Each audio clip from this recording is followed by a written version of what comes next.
सहनाववतु सहनौ भुनक्तु सह वीर्यं करवावहै तेजस्विनावधीतमस्तु मा विद्विषावहै।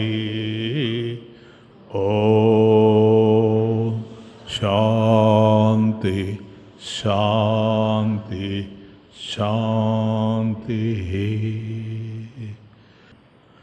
वेणुलोल गिरिधारी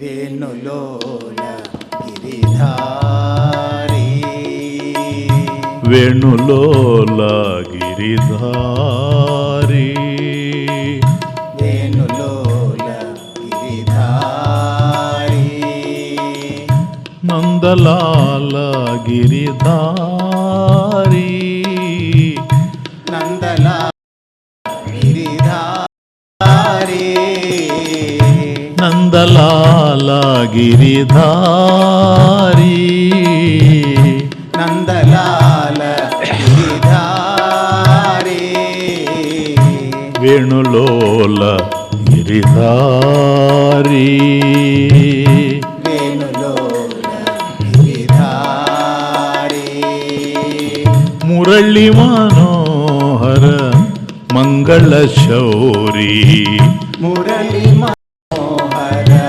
मंगल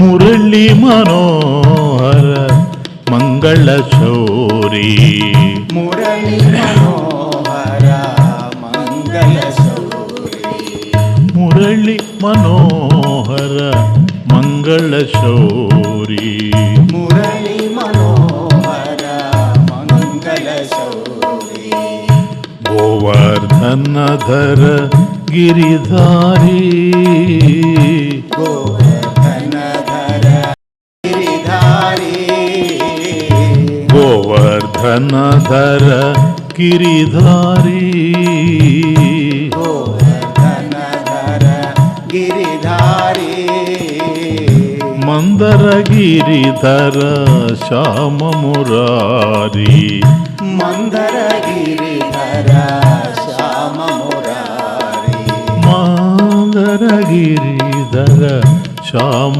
मुरारी मंदर गिरिधर श्याम मुरारी सुंदर रूप गिरिधारी सुंदर रूपा गिरिधारी सुंदर रूप गिरिधारी सुंदर रूपा गिरिधारी मंदर गिरिधर श्याम मुरारी मंदर गिरिधर श्याम मुरारी सुंदर रूप गिरिधारी सुंदर रूपा गिरिधारी सुंदर रूप गिरिधारी सुंदर रूपा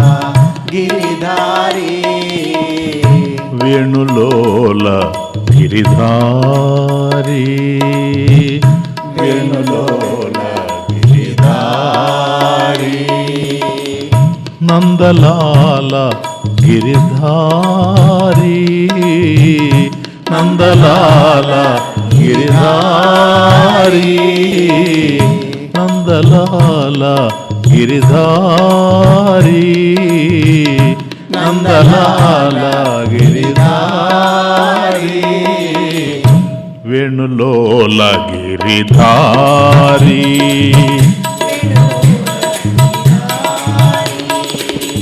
नंदलाल गिरिधारी नंदलाल गिरिधारी वेणुलोल गिरिधारी वेणुलोल गिरिधारी नंदलाल गिरिधारी नंदलाल गिरिधारी वेणुलोल गिरिधारी वेणुलोल गिरिधारी మురళి మనోహర మంగళ శౌరి మురళి మనోహర మంగళ శౌరి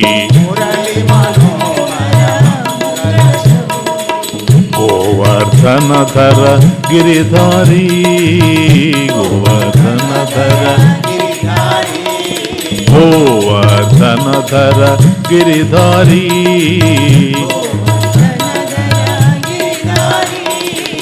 గానలోల గిరిధారి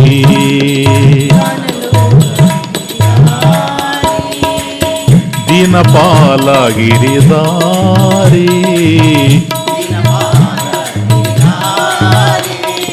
దీనపాల గిరిధారి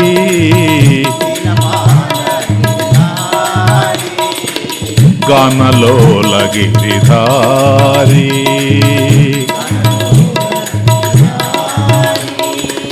మందర గిరిధర శ్యామ మురారి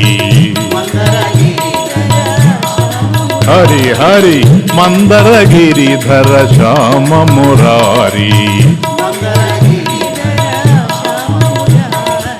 సుందర రూప గిరిధారి సుందర రూప గిరిధారి మందర గిరిధర శ్యామ మురారి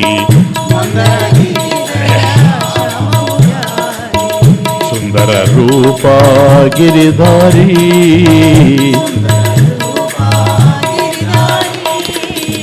వేణులోల గిరిధారి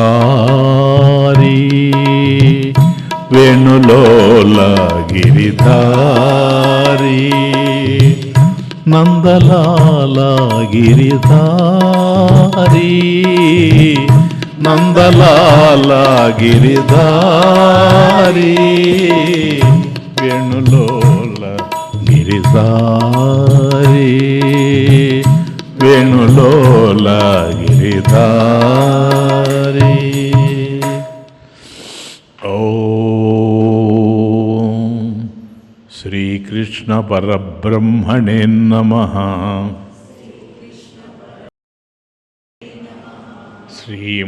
శ్రీమద్భగవద్గీత అథ ద్వాదశోऽధ్యాయः భక్తియోగः. శ్రీభగవానువాచ మయ్యేవ మన ఆదత్స్వ మయి బుద్ధిం నివేశయ నివసిష్యసి మయ్యేవ అత ఊర్ధ్వం న సంశయః.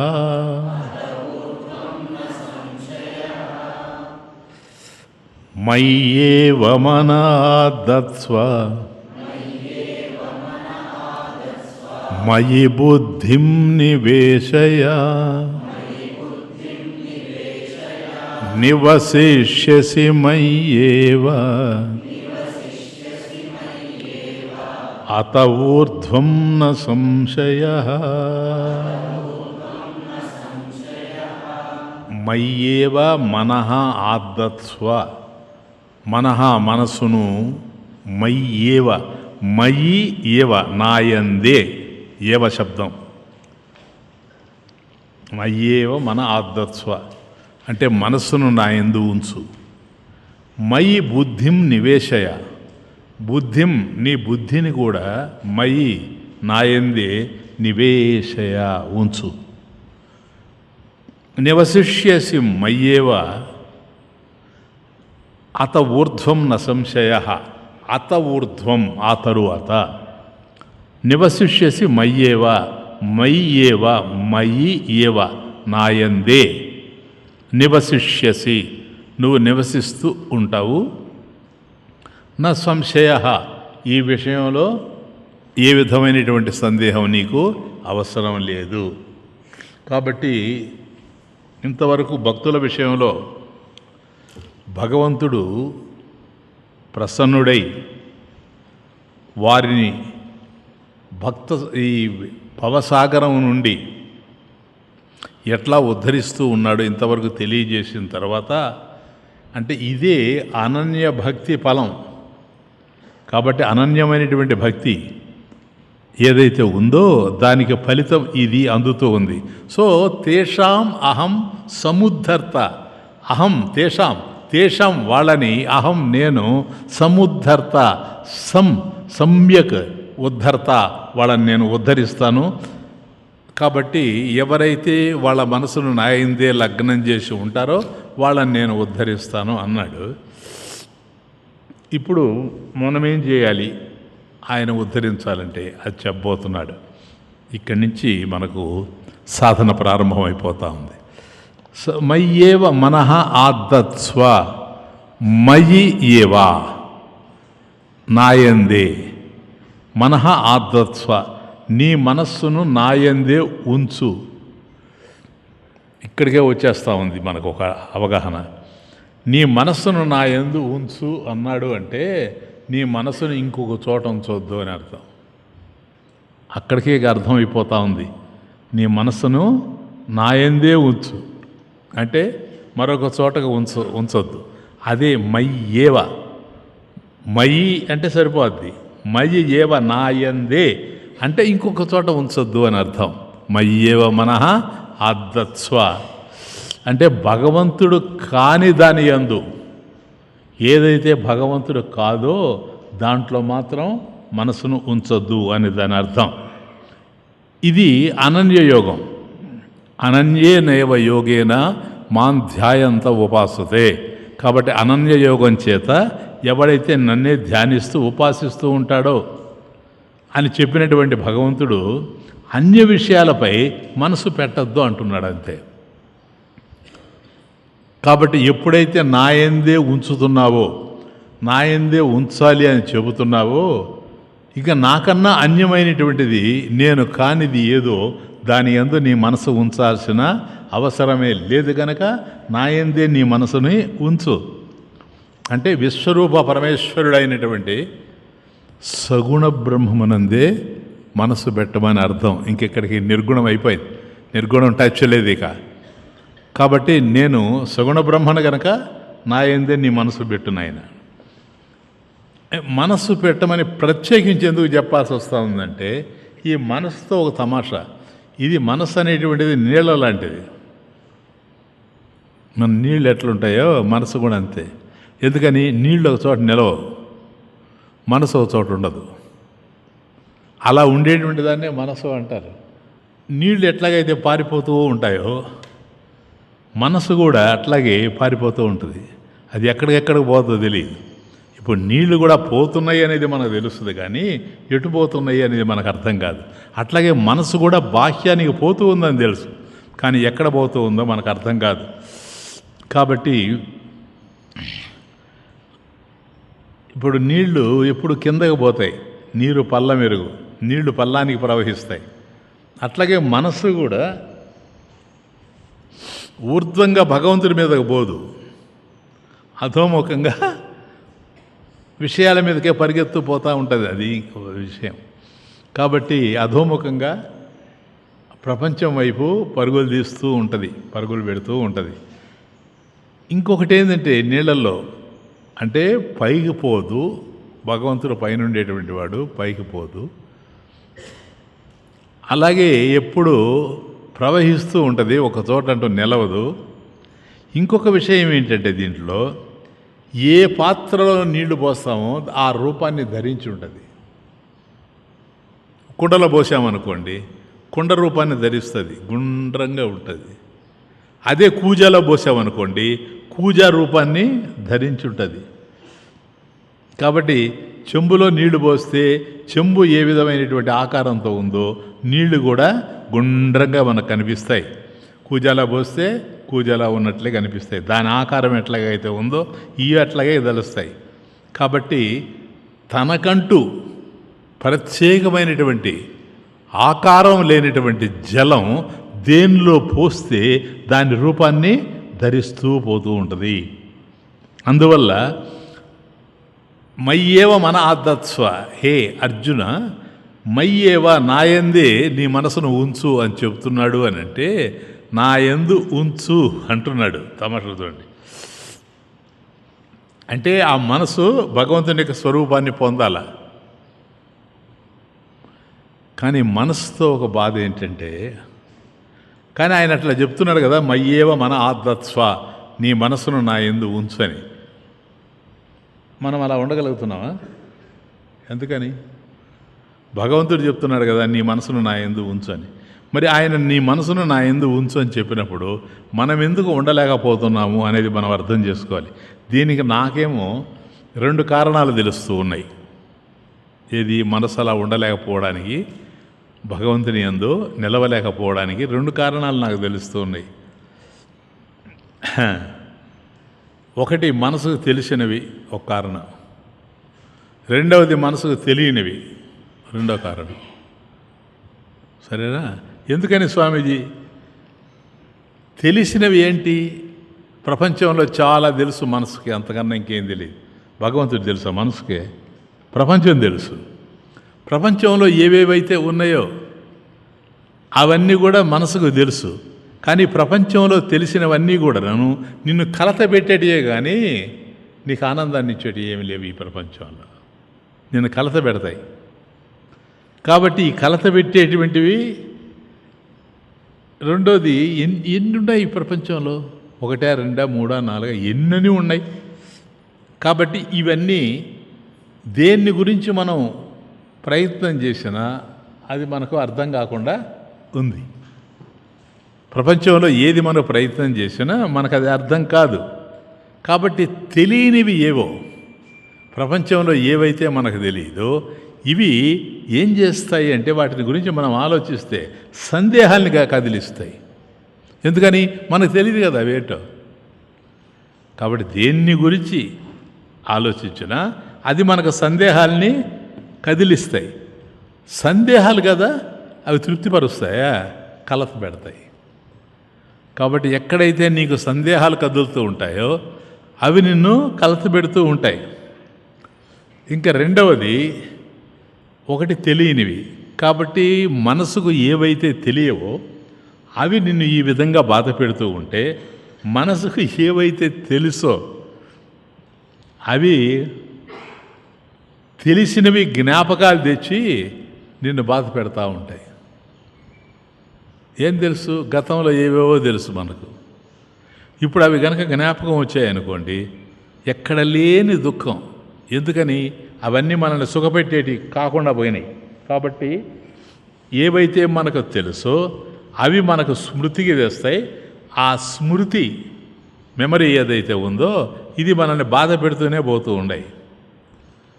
కాబట్టి భగవంతుడి మీద మనసు పెట్టలేకపోవడానికి, ఎందుకని అంటున్నాను అన్నమాట అంటే, ఆయన పెట్టమంటున్నాడు కనుక. మయ్యేవ మనాదత్స్వ అంటున్నాడు గనక, నీ మనస్సును నా యందు ఉంచు అని చెప్తున్నాడు గనక, మనం ఉంచలేకపోతున్నాం గనక, మనం అలా భగవంతుడు చెప్తూ ఉండినా ఉంచలేకపోతున్నామంటే దానికి 2 కారణాలు తెలుస్తూ ఉన్నాయి. ఒకటి మనకు తెలిసినవి, 2 మనకు తెలియనివి. క్లియర్నా? చూడు, అంత మనసులోనే ఉంది. కాబట్టి తెలియనివి ఏవో అవి తెలియవు గనక అవి డౌట్స్ని క్రియేట్ చేస్తాయి, సందేహాల్ని కదిలిస్తాయి, సందేహాల్ని కదిలించి బాధ పెడతాయి. పోనీ ఇంకా రెండోది ఏమిటి అంటే, తెలిసినవి స్వానుభవాలు. స్వానుభవాలు ఏంది? గతంలో ఇప్పటి వరకు మనకు ఏవైతే తెలుసో అవి. ఇవన్నీ ఏం చేస్తాయి?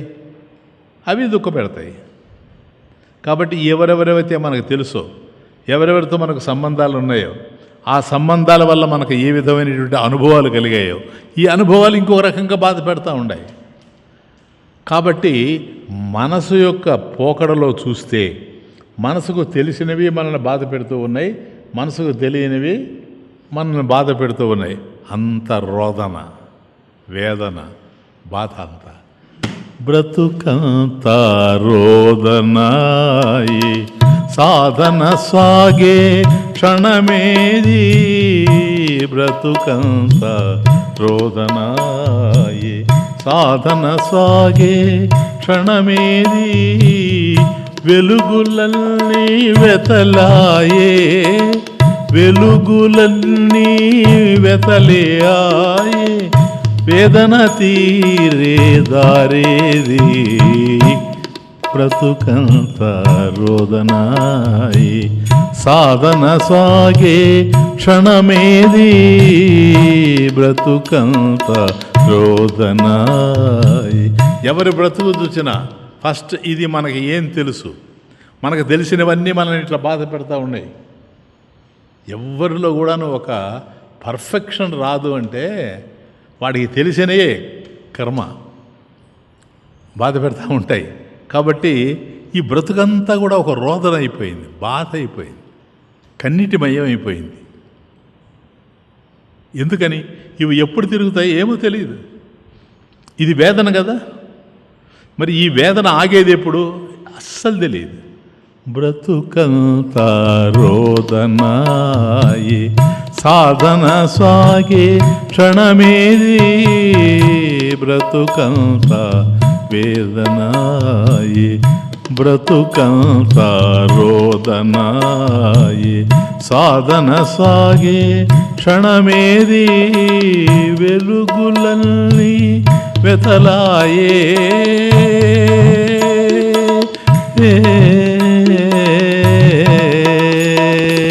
వెలుగులన్నీ వెతలేయాయే, వేదన తీరే దారేది, బ్రతుకంత రోదనాయి, సాధన సాగే క్షణమేది, బ్రతుకంత వేదనాయే.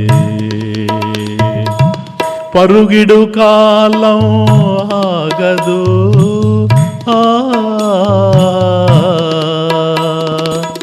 పరుగిడు కాలం ఆగదు,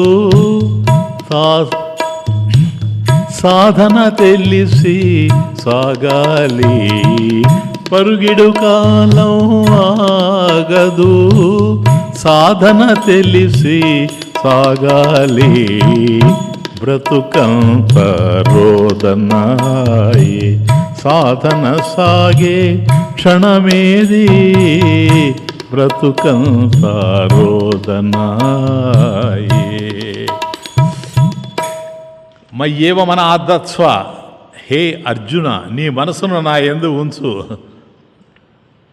అర్జున అన్నాడో ఏమన్నాడో, ఎవరిని అన్నప్పటికి కూడాను భగవంతుడంటే ఏమిటో అర్థం కానిటువంటి వాళ్ళు, భగవంతుడంటే ఏమిటో అర్థం కానిటువంటి వారు భగవంతునిపై మనసును ఎలా ఉంచుతారు? మయ్యేవ మన ఆదత్స్వ, అయ్యా నీ మనసును నా యందు ఉంచు. ఉంచేది ఎట్ సార్?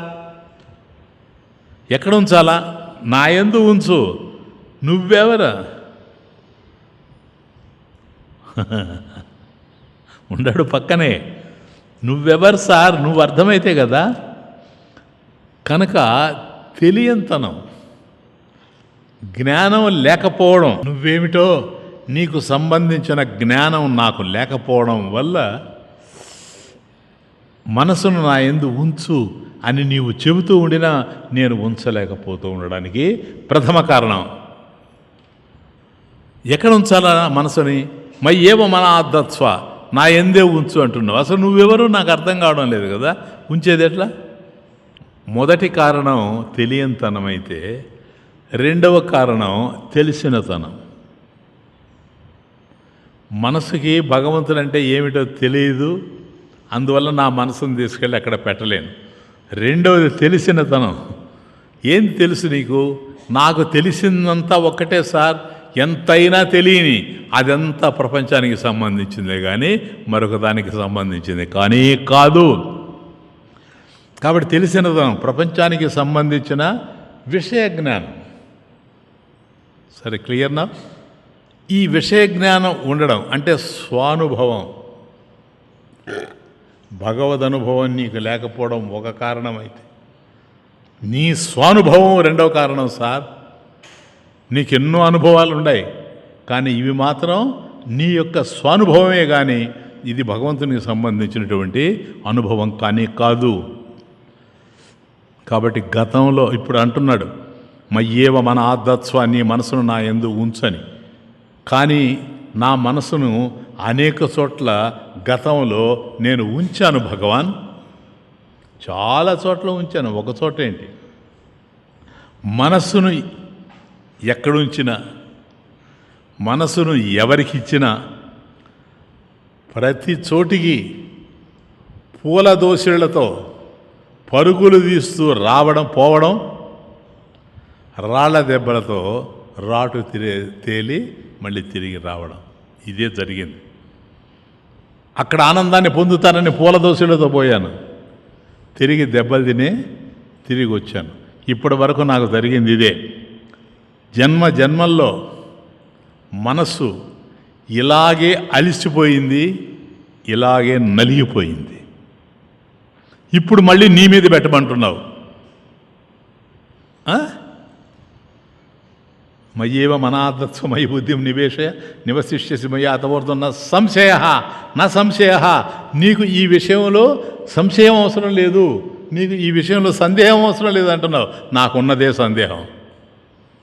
ఎందుకని, గతంలో ఏవేవైతే నేను నమ్మానో వాటి వల్ల నేను చెడ్డాను, గతంలో ఏవైతే నేను తెలుసుకోలేకపోయానో వాటిని నమ్మి చెడ్డాను. ఈ విధంగా నా మనసు నలిగిపోయింది భగవాన్. మనః సంకల్ప వికల్పాత్మకం. మనః మనస్సు, వాట్ ఈజ్ మైండ్ అని అంటే అది సంకల్పం వికల్పం, ఈ రెండు కలిస్తేనే మనస్సు. క్లియర్నా? సంకల్పం అంటే ఏంటి? ఒక ఆలోచన చేయడం. వికల్పం అంటే ఏమిటి?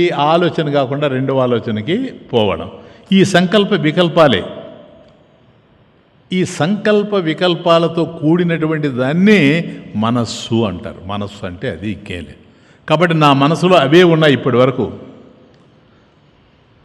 రెండు చేతులు ఉన్నందుకు ఎప్పుడు రెండు విషయాలను చేతబట్టుకొని ఈ రెండిట్లో ఏది మేలు ఏది కీడు, ఇది మంచిదే అది మంచిదే అని ఆలోచించడంతోనే నా బ్రతుకంతా సరిపోయింది.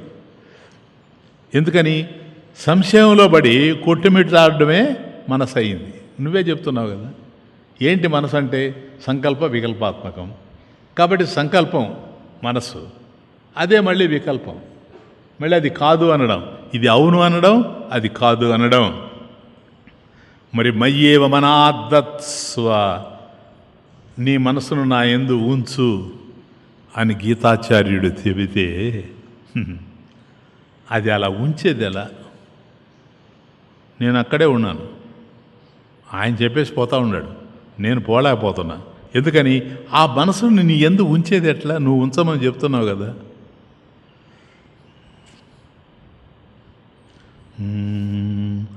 ఉన్నవెప్పుడు బాధించవు,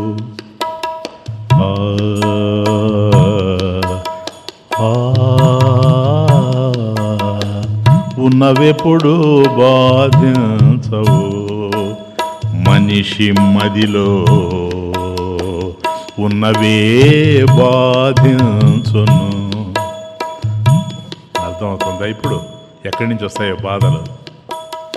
ఉన్నవెప్పుడు బాధించవు, మనిషి మదిలో ఉన్నవే వేధించును. ఏది ఉన్నా లేదు నష్టము,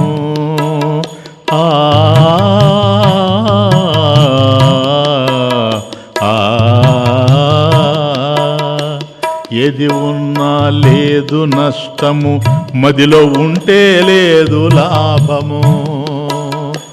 ఏది ఉన్నా లేదు నష్టము, మదిలో ఉంటే లేదు లాభము. రాగద్వేషములంతరించిన, రాగద్వేషములంతరించిన, ఏది ఉన్నా సుఖము చెడదు. రాగద్వేషములంతరించిన, ఏది ఉన్నా సుఖము చెడదు. ఉన్నవెప్పుడు బాధించవు, మనిషి మదిలో ఉన్నవే వేధించును. ఆ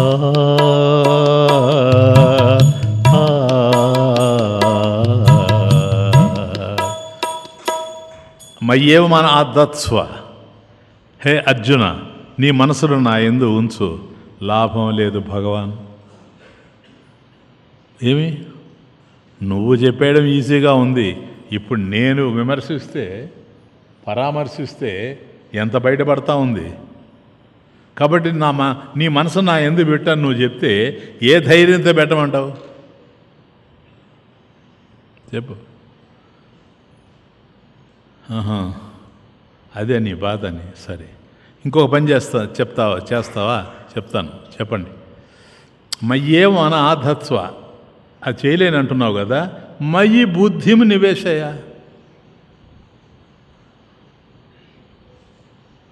నీకు బుద్ధి ఉందా లేదా? అది పెట్టయ్యా నాలో. సార్, మనసుని పెట్టమని నేను అన్నాను, అది కుదరదంటా ఉండవు, దానికి కారణాలు ఎన్నో చెప్తున్నావు, తెలిసినవి కారణాలు అంటున్నావు, తెలియని కారణాలు అంటున్నావు. కాబట్టి నీ మనసును నా యందు పెట్టాల్సిన అవసరం లేదు. మయి బుద్ధిం నివేశయ. కాబట్టి వెంటనే పెద్దగా లేట్ చేయకుండా నీ మనసు నా యందు ఉంచు అని చెప్పినటువంటి గీతాచార్యుడు వెంటనే టైం ఇవ్వకుండా మయి బుద్ధిం నివేశయ, నీ బుద్ధిని నా యందు ఉంచు అంటున్నాడు. ఫినిష్. ఎందుకని? ఇప్పుడు దానికి నువ్వు సిద్ధపడడం లేదు. మనసును నా యందు ఉంచంటే సిద్ధపడడం లేదు. పోనీ నీ బుద్ధిని నాలో పెట్టు. అయ్యా, మనస్సు అంటే ఏమనుకున్నాం? సంకల్ప వికల్పాత్మకం మనః. ఓకే. బుద్ధి నిశ్చయాత్మకం. ఎస్, రండి. నిశ్చయాత్మకం అంటే రెండు విషయాల్ని పట్టుకొని వాటి మధ్య సతమతమయ్యేది మనసు అయితే, ఆ రెండిటిలో ఒకదానిని నిశ్చయించే జ్ఞానమే బుద్ధి. కాబట్టి రెండు ఉన్నంత వరకు సంకల్ప వికల్పాలు, అది మనసు అన్నాం. కాబట్టి ఆ రెండిట్లో ఏదో ఒకటి, ఏ ప్రతి విషయంనైనా ఒక సినిమా పోవాలా, దీనికే దానికే, అక్కడ మనసు చేరిపోద్ది. డిసైడ్ చేయలేదు, బుద్ధి డిసైడ్ చేయాలి. టిఫిన్ చేయాలి, ఇదే అదే, మనసు డిసైడ్ చేయలేదు, రెండు పెడుతుంది అంతే. బుద్ధి డిసైడ్ చేయాలి. నిశ్చయాత్మకం బుద్ధి గనక. ఇప్పుడు స్వామి ఏమంటున్నాడు? అయ్యా, నిశ్చయించే బుద్ధి ఏదో అది కూడా నా యందే పెట్టు.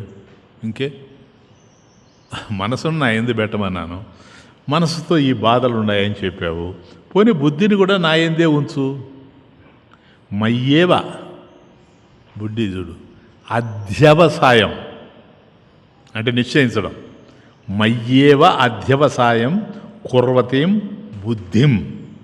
కాబట్టి ఏదైతే నిశ్చయిస్తూ పోతూ ఉందో, అధ్యవసాయం అంటే నిశ్చయించడం, దాన్ని నిశ్చయం అంటారు కదా. దీన్ని 2వ అధ్యాయంలో కూడా చెప్తాడు సాంఖ్యయోగంలో. ఏమని? వ్యవసాయాత్మిక బుద్ధి అంటాడు. ఆ వ్యవసాయాత్మిక బుద్ధి ఏదో కాదు, ఇదే 2వ అధ్యాయం సాంఖ్యంలో చెప్పుకున్నాం. అంటే నిశ్చయాన్ని చేసేటువంటి బుద్ధి అని అర్థం. కాబట్టి మనసు నీకు ఉన్నంత వరకు, ఎవరో సినిమాలో రాశాడు కరెక్ట్గా, మనసు గతి ఇంతేని. నాకు అప్పుడప్పుడు అది జ్ఞాపకం వస్తుంటుంది. ఇతనికి ఏమన్నా ఇది చదివాడో లేదు, ఆత్రేయ రాయగలిగాడు. మనసు గతి ఇంతే కదా, దాన్ని నమ్ముకున్నాడు, మనిషి బ్రతుకు ఇంతే. అదే ఆడ తమాషా. ఎందుకంటే దాని వ్యవహారం ఆ విధంగా ఉంది సార్.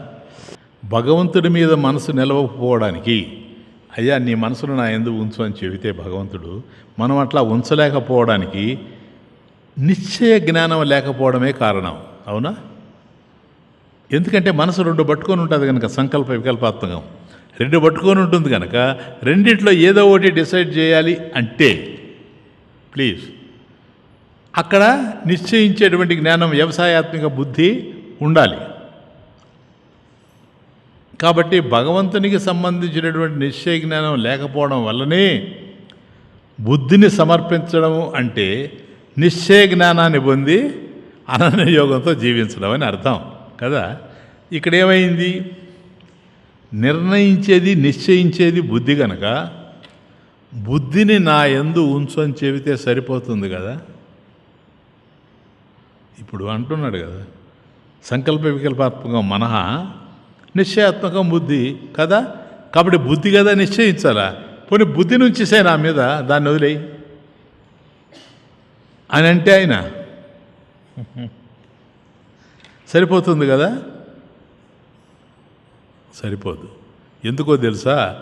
సందేహాస్పదమైన మనసు యొక్క ప్రస్తావన ఎందుకైతే, ఇప్పుడు నిశ్చయించేటువంటి బుద్ధిని భగవంతుడు సమర్పించేటట్లయితే సంశయాత్మకమైనటువంటి ఈ మనసుని, దాని యొక్క ప్రస్తావన ఎందుకని అనే సంశయం మనకు కలుగుతుందే లేదా? కాబట్టి అదే మనసు యొక్క కార్యం.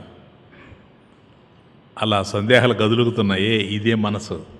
కాబట్టి మనసు సంకల్పాలు చేస్తేనే బుద్ధి నిశ్చయం చేయగలుగుతుంది. బుద్ధి నిశ్చయించేదే కానీ సంకల్పాలు చేసేది కాదు. బాగా డిసైడ్ చేసుకోండి. వాడు బుద్ధి లేనాడు అంటాడు, ఎందుకంటే ఆలోచన లేనాడు అని వాడు అర్థం కాదు. కాదు,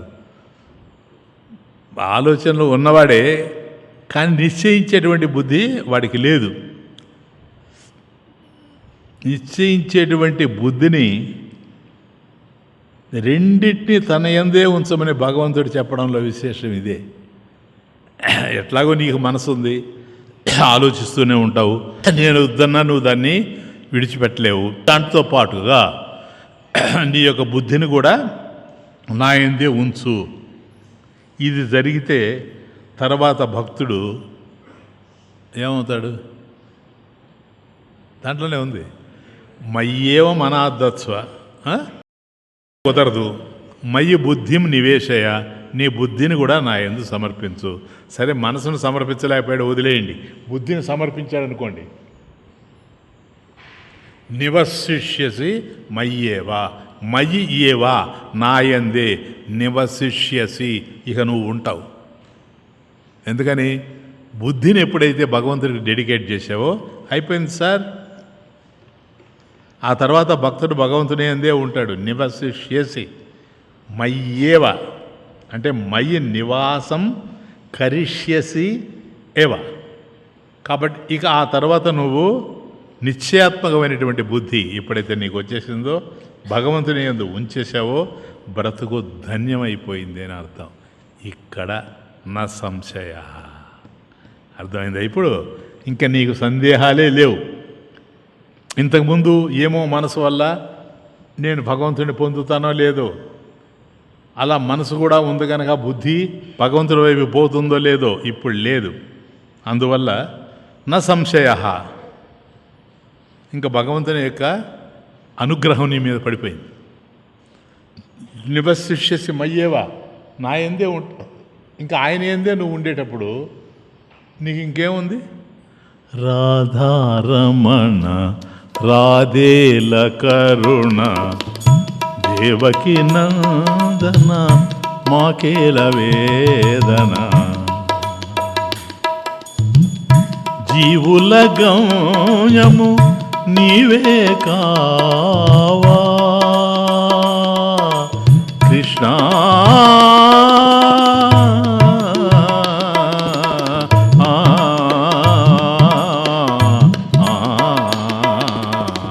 జీవుల గమ్యము నీవే కావా, బ్రతుకు సంద్రమున నీవే నావా.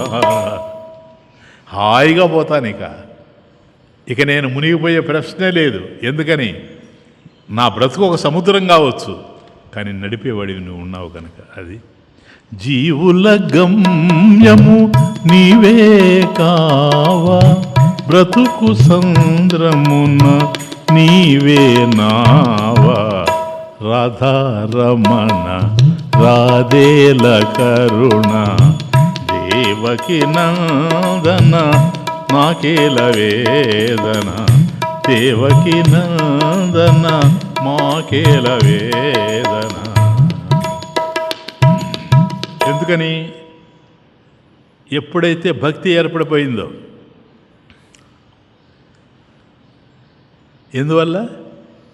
మనసు ఎప్పుడైతే సంకల్ప వికల్పాత్మకమైనటువంటి మనసు ఆగిపోయిందో, నిశ్చయాత్మకమైనటువంటి బుద్ధి భగవంతుని మీదకి పోయిందో, అక్కడ భక్తి ఏర్పడిపోయింది గనక, భగవంతుడు కరుణిస్తూ ఉన్నాడు గనక, నన్ను కరుణించిన భక్తివి నీవే, నేను వరించిన ముక్తివి నీవే. నన్ను కరుణించిన భక్తివి నీవే, నేను వరించిన ముక్తివి నీవే. నీ వెంట పడితే మిగలదు మోహము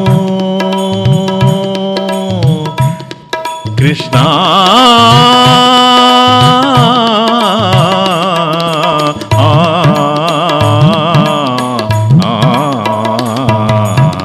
నీ వెంట పడితే మిగలదు మోహము, నీవు వెంట రాగా వెలుగును మోక్షము. నీ వెంట పడితే మిగలదు మోహము, నీవు వెంట రాగా వెలుగును మోక్షము. రాధారమణ రాధేల కరుణ, దేవకి నందన మాకేల వేదన. రాధారమణ. కాబట్టి ఇప్పుడు మనస్సు భగవంతుని మీదకి పోలేదు, పోయింది అనేది ఇంక అనవసరం. క్లియర్? మనసు కథ అయిపోయింది. ఇంకా నీకు మిగిలింది నిశ్చయించేటువంటి బుద్ధి. అది భగవంతుడిని నిశ్చయించేసింది. కాబట్టి మోహం దూరం అయిపోయింది, మోక్షం దగ్గర అయిపోయింది. అంతేనా? ఇప్పుడు ఏమంటాడు స్వామి? అయ్యా నువ్వు మయ్యేవ మనస్స్వామి బుద్ధిం నివేశయ నివసిష్యసి మయ్యేవ, అక్కడి నుంచి ఏం చెప్పుకుంటూ వస్తున్నాడు? నువ్వు చేయాలి, అది చేయలేకపోతే ఇది చెయ్యి, ఇది చేయకపోతే అది చెయ్యి, అది చేయకపోతే ఇది చెయ్యి అంటున్నాడు. ఇప్పుడు ఏమైంది? మనసును సమర్పించలేవు, బుద్ధిని సమర్పించు. అయ్యా బుద్ధిని కూడా సమర్పించలేను, ఎందుకని అది కూడా మాట్లాడడం లేదు. ఇప్పుడేం చేయాలి అంటే చిత్తం. అధ చిత్తం సమాధాతుం చిత్తం సమాధాతుం న శక్నోషి మయి స్థిరం నశక్నోషి మయి స్థిరం అభ్యాసయోగేన తతః అభ్యాసయోగేన తతః మామిచ్ఛాప్తుం ధనంజయ మామిచ్ఛాప్తుం ధనంజయ. అధ చిత్తం అధ. ఇప్పుడు ఏంటంటే చిత్తం సమాధాతుం నశక్నోషి మయి స్థిరం. నా యందు మనసును ఏకాగ్ర చేయమన్నాడు కదా, అంటే బుద్ధిని.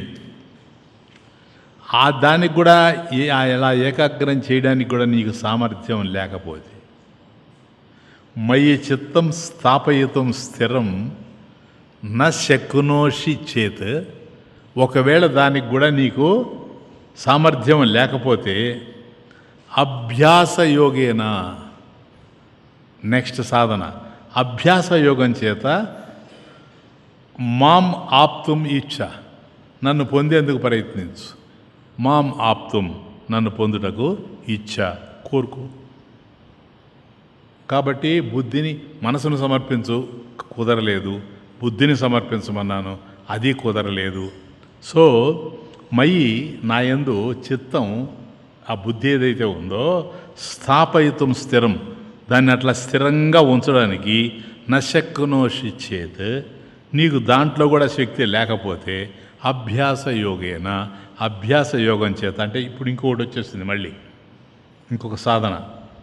నన్ను పొందేందుకు ప్రయత్నించు. మాం ఆప్తుం ఇచ్చ, మాం నన్ను ఆప్తుం పొందుటకు ఇచ్చ, కోరుకోపో.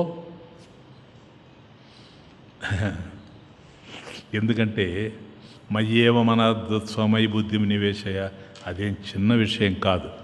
మనసును బుద్ధిని భగవంతుని యందు సమర్పించడం అనేది చాలా ఉత్కృష్టమైనటువంటి సాధన సార్. అందరూ చేయలేరు దాన్ని.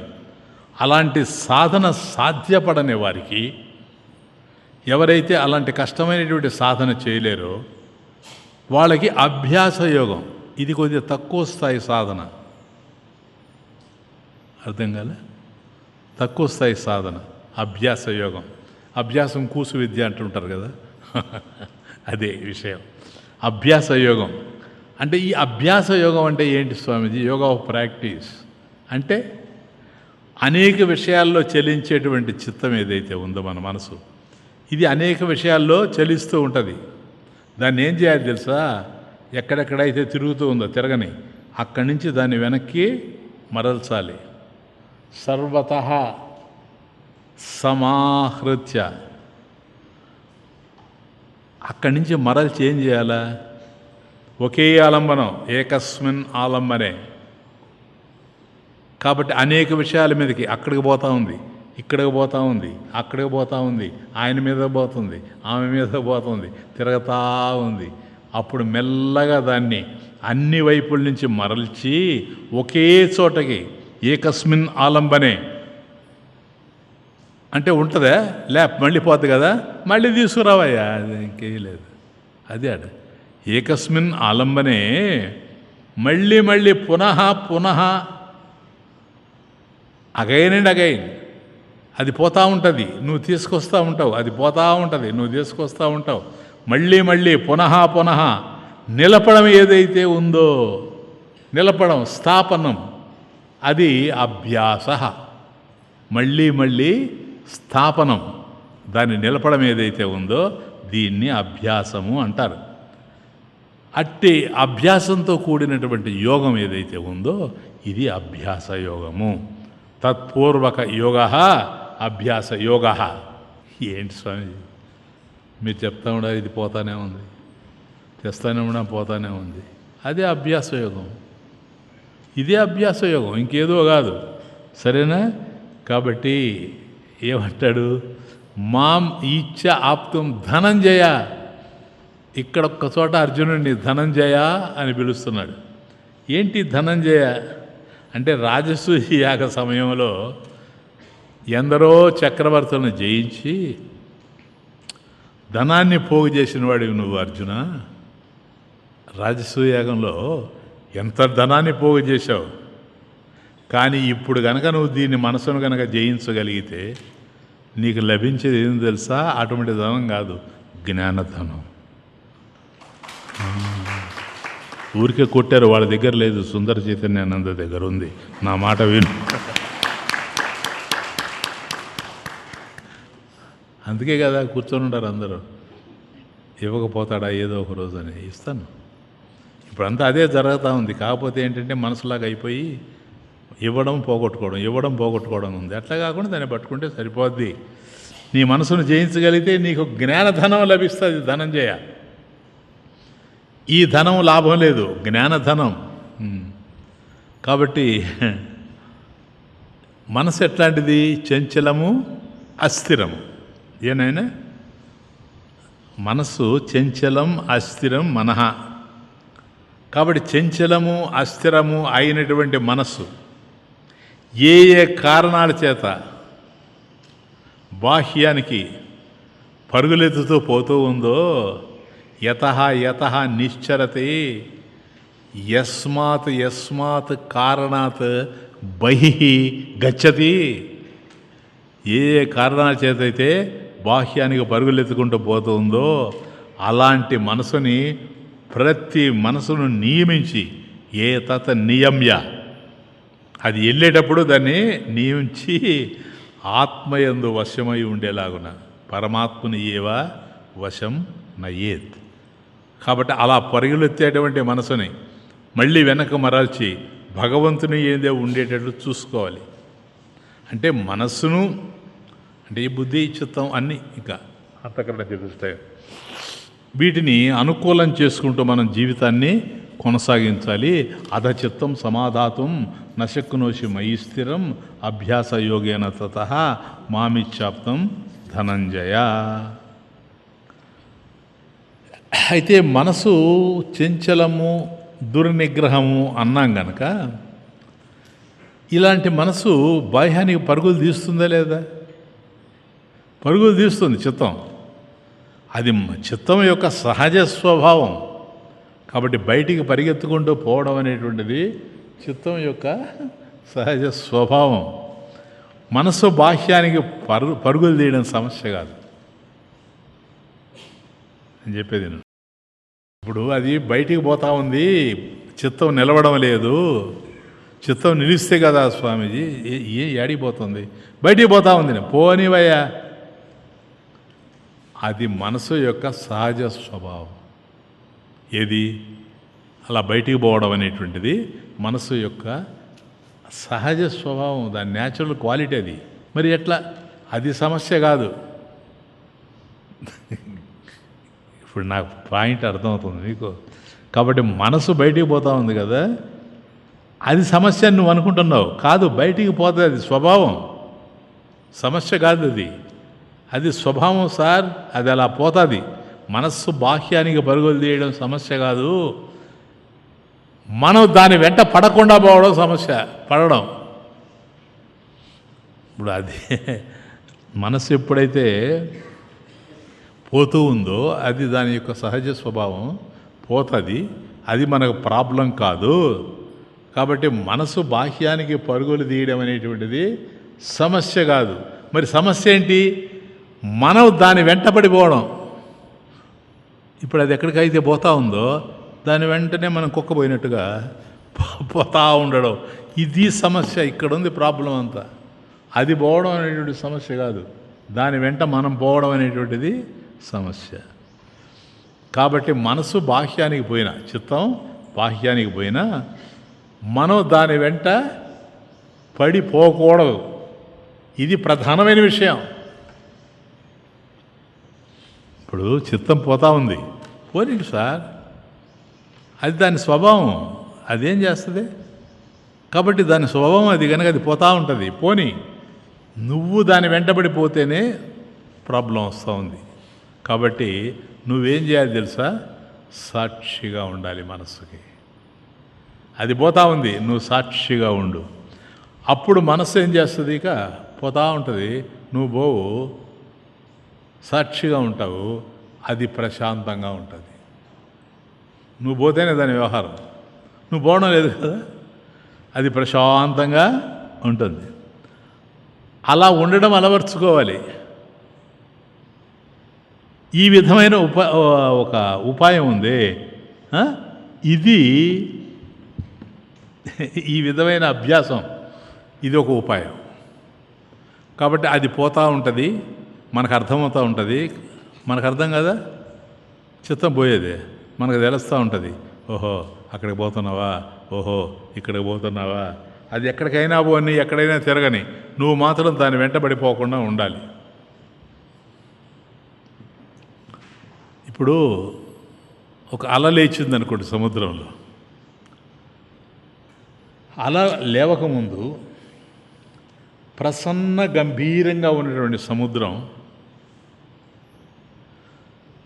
ఆ లేచినటువంటి అల పడిపోతుంది కదా, అప్పుడు కూడా ప్రసన్న గంభీరమేనాగా, అవునా కాదా? చూడు తమాషా. It's very nice example. ఇప్పుడు అల లేచింది నాయన, అల లేవకముందు ప్రసన్న గంభీరంగా ఉంది సముద్రం. ప్రసన్నం గంభీరం, వెరీ బ్యూటిఫుల్ వర్డ్ అది. మరి అది పడిపోయిన తర్వాత అప్పుడు ఎట్లా ఉంది? ప్రసన్న గంభీరంగానే ఉంది సముద్రం. అంటే అల లేచిన సముద్రం, అల లేచిన సమయంలో సముద్రం లేదా? మరి అల లేవక ముందు ప్రసన్న గంభీరంగా ఉంది, లేచిన అల పడిపోయిన తర్వాత ప్రసన్న గంభీరంగా ఉంది. అల లేచినటువంటి సమయంలో అప్పుడు లేదంటావా మధ్యలో సముద్రం? అప్పుడు కూడా ఉంది కదా, ఉంది. సముద్రం ఎప్పుడూ ఉంది. పాయింట్ ఈజ్, సముద్రం ఎప్పుడూ ఉంది.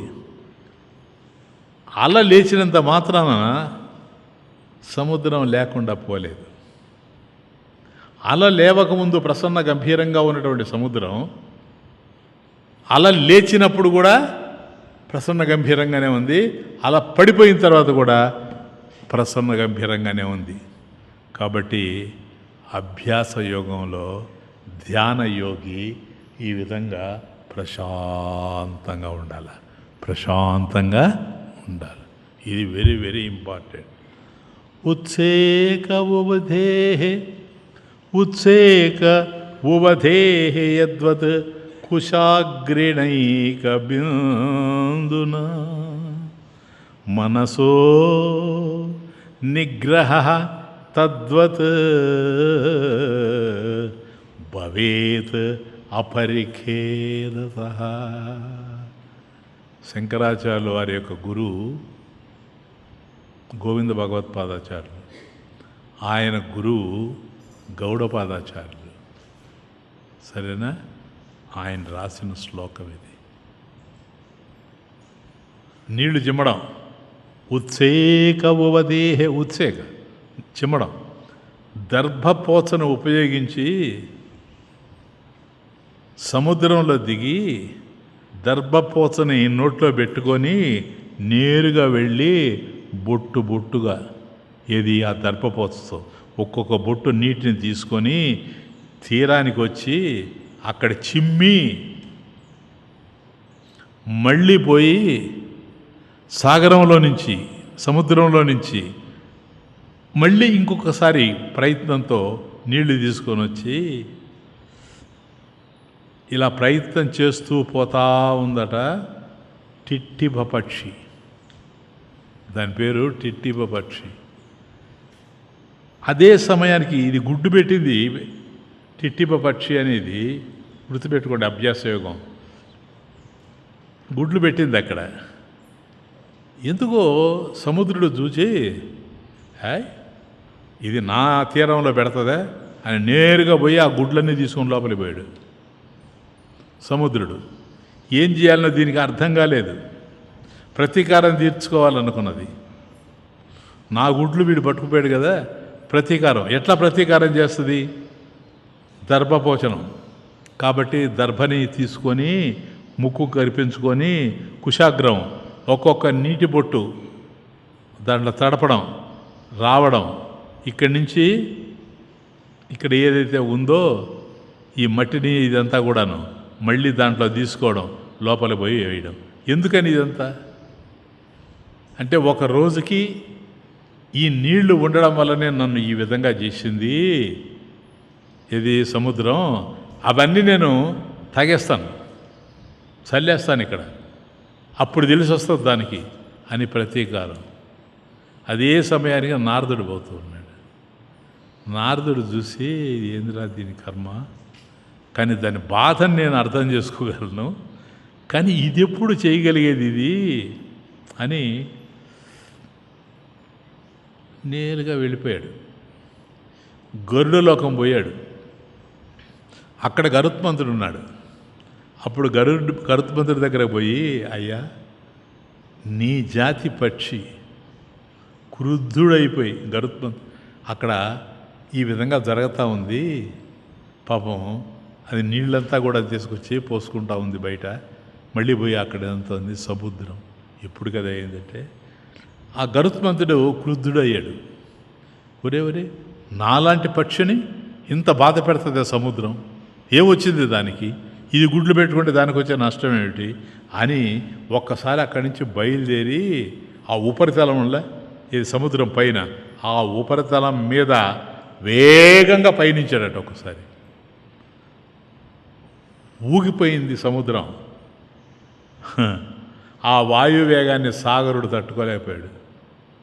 ఒరే ఈ విధంగానే కనుక తిరిగాడంటే చాలాసేపు మనం ఏమైపోతాము అని అప్పుడు దండం పెట్టి, అయ్యా నీ జాతి పక్షికి ఇదిగో గుడ్లు ఇచ్చేస్తున్నా అని గుడ్లు తీసుకొచ్చి ఇచ్చేసాడట.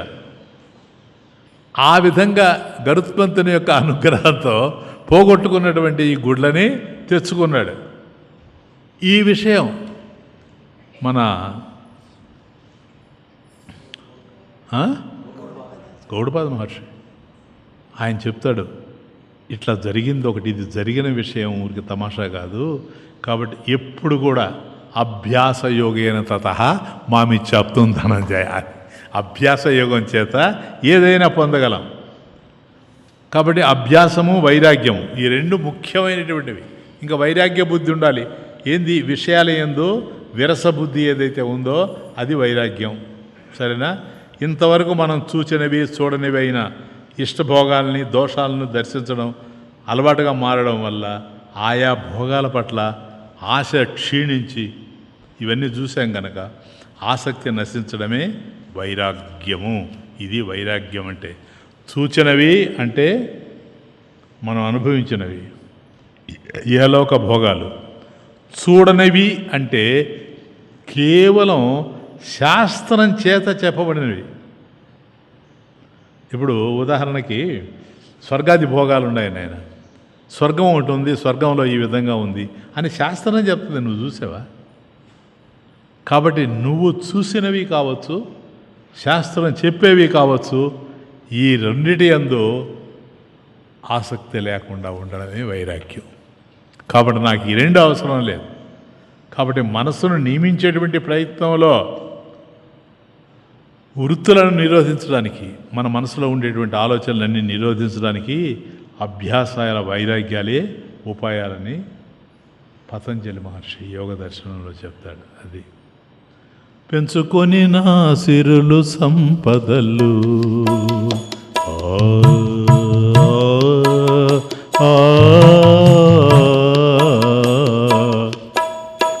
పెంచుకొని నా సిరులు సంపదలు పంచచేరి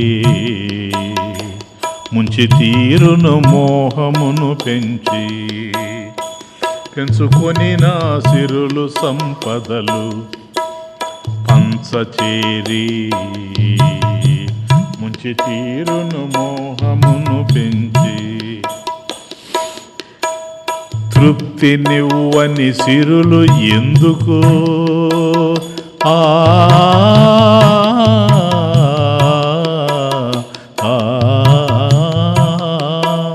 తృప్తి నివ్వని సిరులు ఎందుకు లేని సిరులకు దిగులు చెందకు. తృప్తి నివ్వని సిరులు ఎందుకు లేని సిరులకు దిగులు చెందకు. ఉన్నదానితో తృప్తి చెందితే ఉన్నదానితో తృప్తి చెందితే కలుగు సుఖము తొలగు శోకము. ఉన్నదానితో తృప్తి చెందితే కలుగు సుఖము తొలగు శోకము. పెంచుకొని నా సిరులు సంపదలు పంచచేరి ముంచి తీరును మోహమును పెంచి. ఓం అభ్యాసేప్యసమర్థోసి మత్కర్మ పరమో భవ మదర్థమపి కర్మాణి కుర్వన్ సిద్ధిమవాప్స్యసి.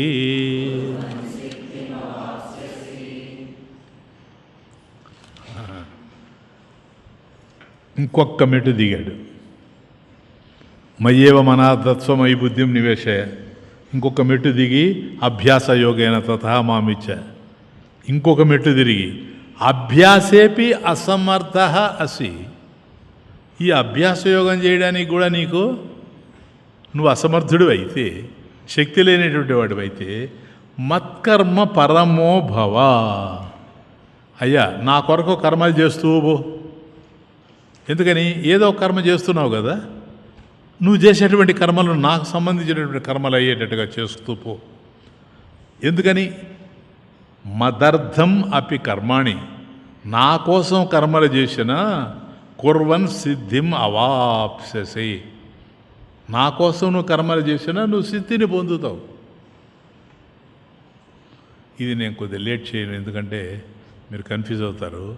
సిద్ధిని పొందుతావంటే మోక్షాన్ని పొందుతావని కాదు, చిత్తశుద్ధి. సిద్ధి అంటే ఇక్కడ చిత్తశుద్ధి. ఎందుకని? దీనివల్ల మోక్షం రాదు, ఈ యొక్క సాధనల వల్ల మోక్షం రాదు. సాధనల వల్ల బుద్ధి శుద్ధి పడుతుంది, శుద్ధి పడినటువంటి బుద్ధి మోక్షానికి అర్హమవుతుంది. ప్లీజ్, కాబట్టి మళ్ళీ కన్ఫ్యూజ్ అవుతారేమోనని ఇక్కడే దాన్ని క్లియర్ చేస్తున్నా. కాబట్టి మోక్షం అనేది ఏ రూపంలో ఉంది నాయన? ఎగ్జాక్ట్. ఇది మాత్రం బ్రహ్మాండంగా చెప్తారు. మోక్షం జ్ఞాన రూపంలో ఉన్నందున జ్ఞానం ద్వారానే మోక్షం ప్రాప్తించాలి. ఇంకొక విధంగా వచ్చేందుకు అవకాశం లేదు, మరో మార్గమే లేదు. కానీ చిత్తశుద్ధి లేకపోతే జ్ఞానం కలిగే అవకాశం లేదు. అది కూడా గుర్తు. కనుక జ్ఞాన ప్రాప్తి కొరకు ఉపకరించేటువంటి చిత్తశుద్ధి కోసం ఉపాసనలు, కర్మలు చెప్పబడ్డాయి. ఇవే అంతరంగ బహిరంగ సాధనలు. ఇప్పటి వరకు నడిచిన సాధనలన్నీ ఇవే సార్. ఇక్కడ సిద్ధి అంటే మోక్షం కాదనుకున్నాం, అర్థమైపోయింది మీకు. అభ్యాసేపి అసమర్థహాసి మత్కర్మ పరమోభవ. మత్కర్మ అంటే ఈశ్వరుని యొక్క కర్మ అని అర్థం. ఇక్కడ చాలా పొరపాట్లు పడుతుంటారు. ఏంటంటే లోకంలో కర్మలు ఉన్నాయే కానీ ఈశ్వర కర్మలు, జీవకర్మలు అని ఉన్నాయా?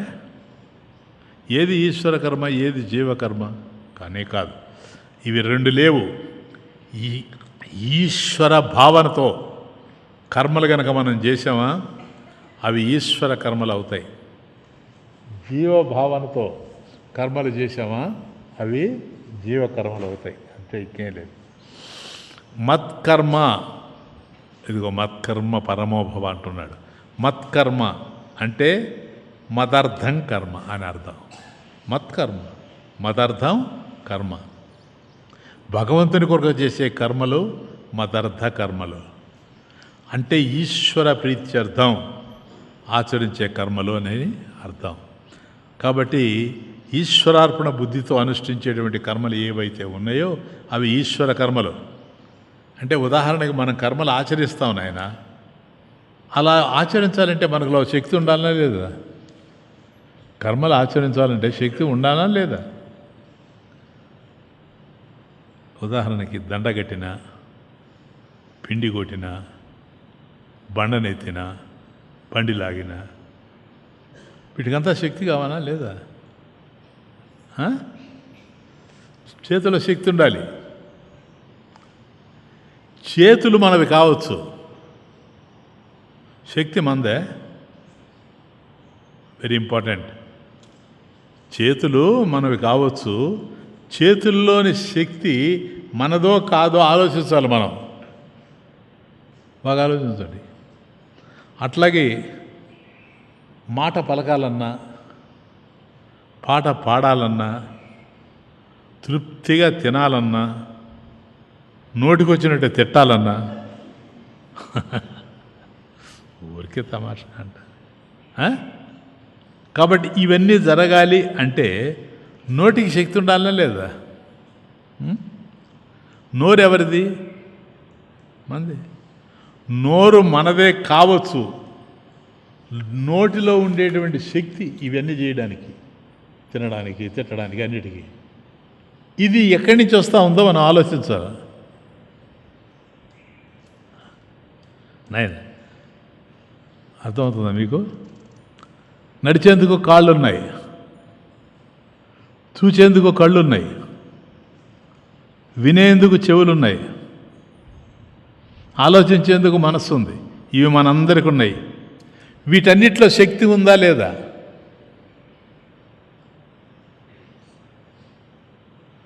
ఆ శక్తి ఏమిటో ఆలోచించాము అంటే అప్పుడు బయటపడిపోతాం రహస్యం. ఎవరిదా శక్తి? ఈశ్వర శక్తి. ఎవరిదా శక్తి? అదే భగవత్ శక్తి. ఇప్పుడు విద్యుత్ దీపాలు ఉన్నాయి నాయన, అవి దివ్యంగా ప్రకాశిస్తూ ఉండొచ్చు. ఆ ప్రకాశం ఎవరిది అంటున్నాను నేను. ఇదిగో లైట్ వెలుగుతూ ఉంది, ఈ ప్రకాశం ఎవరిది? మంది కాదు, అది భగవంతుని శక్తి. ఎందుకని? విద్యుత్ శక్తి సార్. అది బల్బులో కాదు శక్తి, విద్యుత్ది. ఆ శక్తి విద్యుత్ది. కాబట్టి విద్యుత్ శక్తి. అట్లాగే మనలో ఉండేటువంటి శక్తి ఏది అంటే భగవత్ శక్తి, ఈశ్వర శక్తి. అంతే, ఇంకేలే.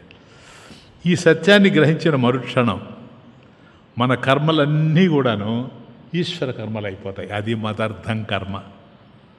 మనం నిమిత్తంగా మారిపోతాం. ఎందుకని అర్థమైపోతుంది ఈ శక్తి నాది కాదు, ఇది భగవంతునిది ఈ శక్తి, అందువల్ల ఇది జరిగింది అని అనుకుంటాం. కాబట్టి కర్మలన్నీ కూడా భగవంతుని యొక్క అనుగ్రహంతోనే, ఈశ్వర అనుగ్రహంతోనే కర్మలన్నీ జరుగుతున్నాయి. అన్ని కర్మల వెనుక ఈశ్వర చైతన్యమే ఉంది. ఇప్పుడు అది కళ్ళతోగా జరిగినా, అవి చేతులతో జరిగినా, కాళ్ళతో జరిగినా, ఎటు జరిగినా ఏముంది అని అంటే శక్తే ఉంది. ఆ శక్తి ఏదో కాదు, కర్మలన్నీ ఈశ్వర అనుగ్రహంతోనే జరుగుతున్నాయి గనక అన్ని కర్మల వెనక ఈశ్వర చైతన్యమే ఉంది. ఇప్పుడు దీపానికి నాయన దీపం వెలిగిస్తాం, దీపానికి నమస్కరించి దీపం వెలిగిస్తాం. బాగా అర్థం చేసుకోండి.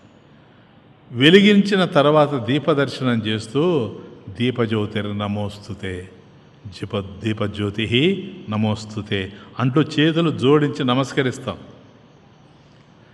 ఇట్లా మనం దీపం వెలిగించేలోగా పక్షవాతం వచ్చి ఇలా దీపం వెలిగించబోతున్నాం, పక్షవాతం వచ్చి చేతులు పడిపోయినాయి అనుకో, చేసేది ఏముంటుంది? వెలిగించగలరా? అలా జరగకుండా ఉండాలంటే చేతులు పడిపోకుండా చేతులను శక్తివంతంగా నిలిపే శక్తి ఈశ్వర శక్తి. దట్ ఈస్ తప్పు. ఇది ఈశ్వర శక్తి సార్. ఇది మనకు తోడుగా ఉండాలి. అప్పుడే దీప ప్రజ్వలానికి ముందు నమస్కరించి, భగవాన్ చేయించేవాడివి నువ్వు, చేసేవాడిని నేను కేవలం నిమిత్త మాత్రుణ్ణి అని దండం పెడుతున్నాం. సరేనా? దీపాన్ని వెలిగించిన తరువాత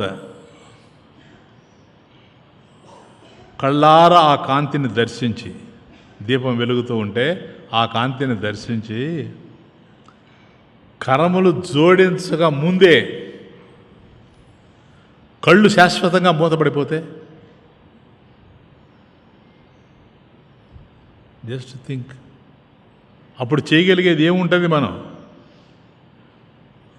దీపదర్శనం చేస్తూ వందనం సమర్పించడానికి మన కళ్ళలోని ఒత్తులను వెలిగించే శక్తి వాసుదేవునిది కానీ మంది కాదు. కాబట్టి నేను చూస్తున్నా, అదిగో వాసుదేవుని యొక్క కృప వల్ల, భగవాన్ నీ కృప వల్లనే జ్యోతి ప్రజ్వలనం చేశాను. నీ కృపతో వెలిగించిన జ్యోతిని, నీ కృపతో వెలుగుతున్నటువంటి నా కళ్ళలోని కాంతితో చూస్తున్నాను. అంతా నీవే జయించావు, అంతా నీ ప్రసాదమే, నేను నిమిత్త మాత్రుడిని. ఇది ఈశ్వర భావన. ఈ భావన బుద్ధిని శుద్ధి చేస్తుంది, జ్ఞానానికి మనల్ని సిద్ధం చేస్తుంది. ఎప్పుడూ ఇది నడవని భగవాన్ నాలో. మనసు నిండా నీవేలే నా, మనసు నిండా నీవేలే నా, హృదయమంతా నీదేలే. మనసు నిండా నీవేలే నా, హృదయమంతా నీదేలే. తొంగి తొంగి కళ్ళు చూడని, పొంగి పొంగి మనస్సు పాడని, తొంగి తొంగి కళ్ళు చూడని, పొంగి పొంగి మనస్సు పాడని, నీ చరిత పాడుకోనా, మనసార వేడుకోనా. నా శ్రమలు తీరిపోగా, తొలి భ్రమలు పారిపోగా, నీ చరిత పాడుకోనా, మనసార వేడుకోనా. కట్టినాను నీ కొరకే పూల గూడు నా మదిలో, కట్టినాను నీ కొరకే పూలగూడు నా మదిలో, వచ్చెదవని ఎదురు చూచి తిని వచ్చి ఉంటివని తెలియన, వచ్చెదవని ఎదురు చూచి తిని వచ్చి ఉంటివని తెలియనైతిని. నీ చరిత పాడుకోనా మనసార వేడుకోనా, ఇళ్ళల్లో విరబూసిన కళ్ళ నెల నెల వెన్నెల, ఇళ్ళలో విరబూసిన కళ్ళ నెల నెల వెన్నెల, వెలయించినావు నమ్మినందుకు అన్ని కళలలో నన్నెలా, వెలయించినావు నమ్మినందుకు అన్ని కళ్ళలలో నన్నెలా. నీ చరిత పాడుకోనా మనసార వేడుకో.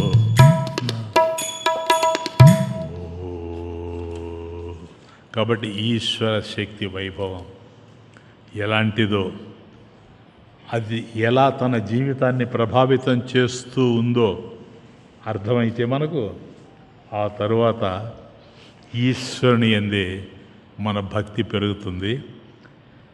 ఈశ్వర భక్తి హృదయంలో నిండి ఉంది గనక కర్మలన్నీ ఈశ్వర కర్మలు అవుతాయి. ఇది మదర్థమపి కర్మాణి కుర్వన్ సిద్ధిమవాప్ససి. హృదయం ప్రసన్నంగా ఉంటుంది.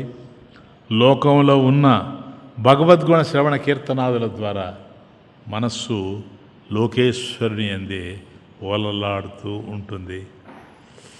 లోకేపి భగవద్గుణ శ్రవణ కీర్తనాత్. ఈ విధంగా మత్కర్మ వల్ల లేదా మదర్థ కర్మ వల్ల బుద్ధి అనుక్షణం శుద్ధిపడి జ్ఞానానికి సిద్ధపడుతూ ఉంటుంది. అలా శుద్ధిపడిన బుద్ధి జ్ఞానప్రాప్తి ద్వారా మోక్షాన్ని పొందుతుంది. దేర్ఫోర్ మదర్థమపి కర్మాణి కుర్వన్ సిద్ధిం అవాప్స్యసి. హే గోవింద హే గోపాల, హే గోవింద హే గోపాల, హే గోవింద హే గోపాల, హే గోవింద హే గోపాల, శ్యామ సుందర మదన మోహన, శ్యామ సుందర మదన మోహన, శ్యామ సుందర మదన మోహన, శ్యామ సుందర మదన మోహన, హే గోవింద హే గోపాల, హే గోవింద హే గోపాల, శ్యామ సుందర మదన మోహన, శ్యామ సుందర మదన మోహన, గోవర్ధన గిరిధారి,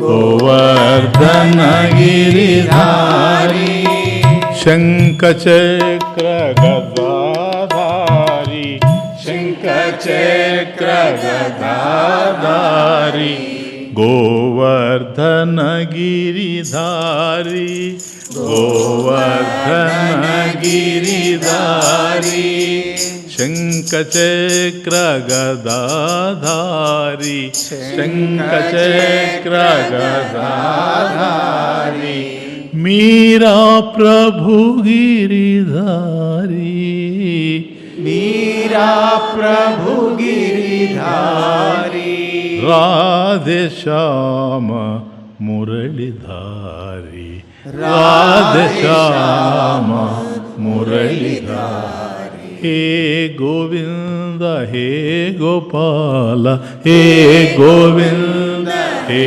గోపాల, శ్యామ సుందర మదన మోహన, శ్యామ సుందర మదన మోహన, శ్యామ సుందర మదన మోహన, శ్యామ సుందర మదన మోహన.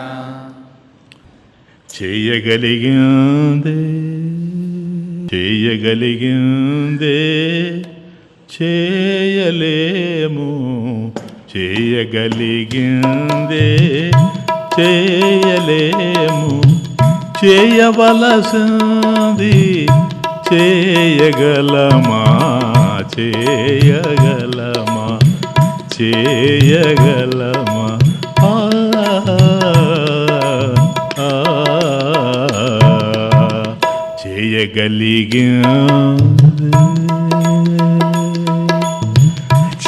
చేయగలిగింది చేయలేము చేయగలిగింది చేయలేము చేయవలసింది చేయగలమా చేయగలమా చేయగలమా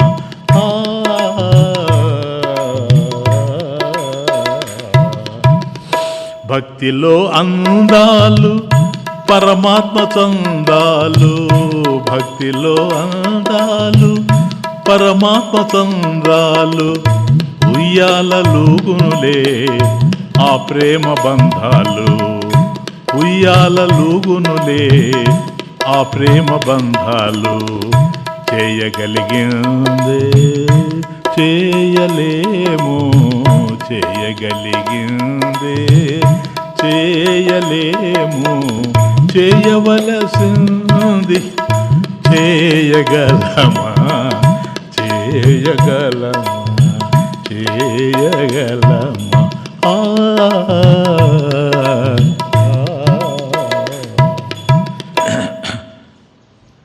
పెరుగుతున్నది ప్రాయము తరుగుతున్నది తిమిరము పెరుగుతున్నది ప్రాయము తరుగుతున్నది తిమిరము అడుగడుగున గండాలైన ఎదురీది ఎదిగాను అడుగడుగున గండాలైన ఎదురీది ఎదిగాను ఎదురీది ఎదిగాను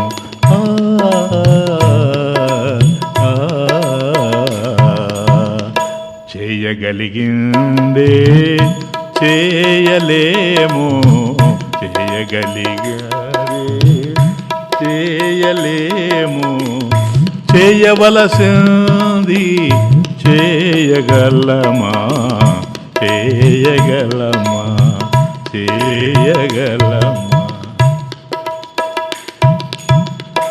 ఏది నేను ఆశించాను అది నేను మరువనులే ఏది నేను ఆశించాను అది నేను మరువనులే అందరినీ మరచిన అందరినీ మరచిన నిన్ను నేను మరువనులే అందరినీ మరచిన నిన్ను నేను మరువనులే నిన్ను నేను మరువనులే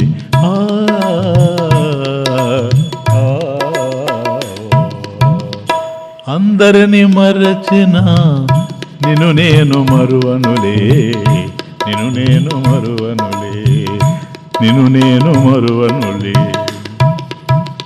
నాలో కదిలిన భక్తివి నాలో కదిలిన భక్తివి నేను వరించిన ముక్తివి నాలో కదిలిన భక్తివి నేను వరించిన ముక్తివి మేలుకో మాధవా మేలుకో మాధవా మమ్మేలుకో కేశవా మేలుకో మాధవా మమ్మేలుకో కేశవా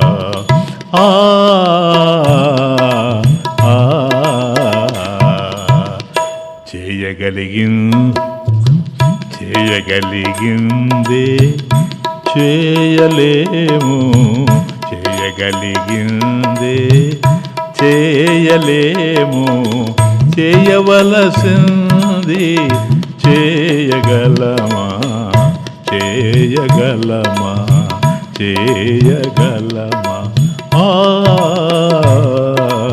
ఆ.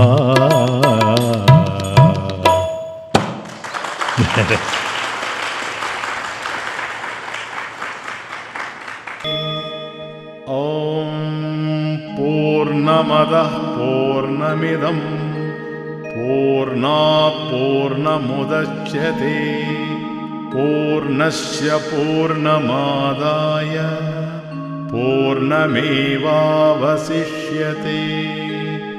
ఓం శాంతి శాంతి శాంతి.